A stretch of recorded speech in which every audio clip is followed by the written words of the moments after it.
Welcome to the Rebuild. Anthony Thompson, your host, founder of Divorced Dads of America. It's where faith-driven divorced dads rebuild confidence, cash flow, and connection. Welcome aboard. Join the brotherhood. All these frameworks and systems I talk about, it's in the Ascent. It's in our school group, link below. Daily frameworks, daily systems. If you're not subscribed on Instagram, Divorced Dads of America, you will find all kinds of this stuff daily for you. That's where we're at. The lie that keeps you angry today. Let's dig in quickly for the sake of time. There's always something, there's always a lie that for 2 years after my divorce, I told myself one lie in particular every single morning, and it was that she took my peace. And that lie nearly cost my daughter's trust in the sanity. I lost it. I was in a blender. I say that a lot. I was in a blender. If I would have done this different, right? One of my clients, a CEO, kind of says a little bit different. He says the same line, but he says it like this. If she hadn't, I would still be happy, or I would still have this, or the kids would still be there. And the truth is that no one can take what you refuse to surrender. I'm all about extreme ownership. That is, discipline is freedom. Extreme ownership is everything. What got you here is the decisions that you have made. I know that there's stuff going on with your former partner, whatever it might be. All those things, those brought you to this point. That is where we're at. These are many of the things that get you angry. These are the many things that John 10, the enemy comes to steal, kill, and destroy. That's what the enemy will use. Any type of crack in your mind. Your mind is the most valuable asset that you own. I don't have time to get into it, but it is worth millions upon millions. And it is the reason why the enemy wants to attack your mind. You get your mind, you get everything else, right? What you're thinking about is what you become. If the enemy can drop in seeds of doubt, seeds of anger, seeds of resentment, seeds of bitterness, then those things are the weights that hold you back. It's not the exterior, it's the interior beliefs. It's the limiting beliefs that you have about yourself, about your life, about your future, about your children. That's what we're here to shift. That's what we're here to change. We're rebuilding 1 million divorced dads, transforming their life and their legacy. That's why you're here. That's why we're going to defy the odds. We have to do things differently. If everything was working the way you wanted it to, you wouldn't be in this place. And so now that we're here, we say, hey, here we are. What can we do differently? So let's go through a few frameworks, a few ideas. I'm going to give you a challenge at the end. I'm going to give you some questions that you can take away. Journal, dig, look upon, reflect. Get honest with yourself. Get brutally honest. Challenge yourself. Always it's like this. It's not the event that messed you up. It's the belief about the event that shapes the emotion. Your feelings are your thoughts are the ancestors of your feelings. What you think about the scenario is your perspective. We have to shift that perspective to find something. Life is happening for you and not to you. So you have to look at it from a different angle, a different place.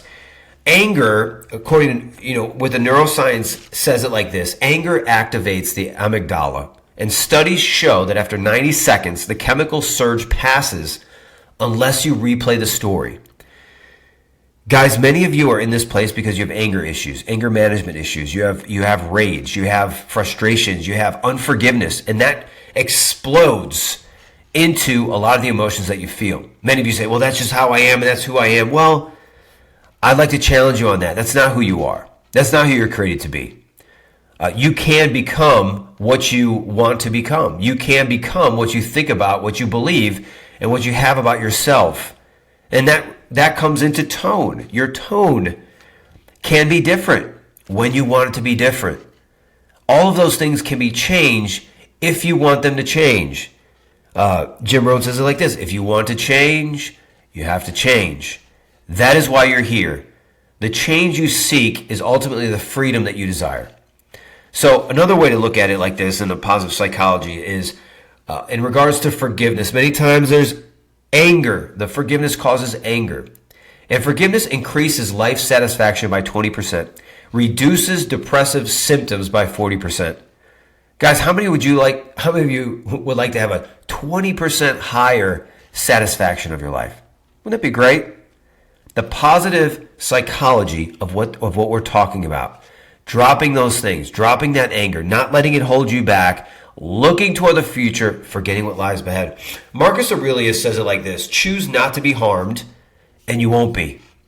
And he governed an empire through betrayal and still chose virtue over vengeance. Choose not to be harmed. Choose not to let those harms affect you. Ephesians 4 says it like this: let all bitterness and anger be put away from you. The root of that is to be totally eliminated. Let all bitterness and anger to never be associated with you. You're like, oh wow, that sounds like a great place. Well, when you change your inputs, meaning the pathways into your eyes, your heart, your mind, the externals will change. What are you listening to? What are you hanging around? What are you watching? All of those things, what's in your ears, what's in your eyes, what's around you, they are all the ingredients of who you are, how you act, and what you want to become. If you want to become something different, you must change the inputs. That's as simply as it put. I'll quickly throw the fast system of how we look at it. Your focus, when we talk about this, focus is catching the thought that refeeds the anger. You have got to focus and get an understanding of what thoughts are coming in. Accountability is naming one person you've blamed for too long and getting accountable to that. Who are you accountable to when you're blaming? Who are you accountable to when these things are coming through your head? And what's the strategy? Is to replace the phrase, she took my peace, with, I gave it away. I allowed them to control me. There's a different way to look at it. The transformation is when peace returns. Ownership and peace are created in your life. Why? Because you own it. You've admitted to it. So here's a challenge the next 3 days. We did this before a few days with a different area. I want you to put a 3-day fast on blaming. Every time you catch the story of blame, I want you to breathe, take a breath, and say, I own my emotions, and I move on. I own my emotions, and move on. Nobody's controlling you. You're the master of your ship.